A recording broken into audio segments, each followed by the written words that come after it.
mas to the max si Matte Max pagdating sa coverage. Hello guys! Meron tayong bago ita-test out na cushion ngayon. Matte Max ng Maybelline. Meron akong baby matte before. So, tingnan natin kung anong difference nila ha. Okay ba siya sa oily skin? Yan ang malalaman natin ngayon. So, I got the shade 128 kasi 128 din ako dito sa baby matte. Oh, ang ganda!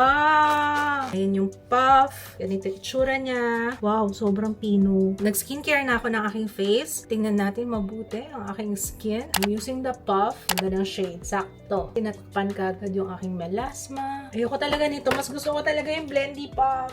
Way better. Tingnan nyo naman. So, konti lang. Madaling i-blend. Ito yung side na meron na. And ito yung side na wala pa. I-apply na natin siya on the entire face. Sabi ko sa inyo, pag cushion, blendy puff, magbabago ang buhay nyo. Wala pang 100 pesos to guys. Ito na siya on my entire face. Mas to the max si Matte Max pagdating sa coverage. Guys, sobrang matte ko. So mag-setting spray tayo. I'm using my favorite JMCY. I think we're good for today. It is now 1:25. Babalik ako mamaya for an update. Actually, tingnan natin siya on natural lighting. Okay, lumalaban.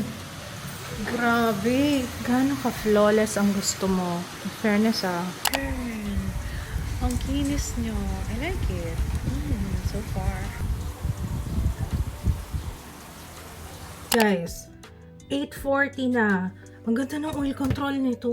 Swear. Wala akong problema sa ngayon. Tsaka ang ganya. Ang maganda siya pag nag-oil up. Sa true lang. Kaso natatanggal. Ay, hindi makapit yung blush ko.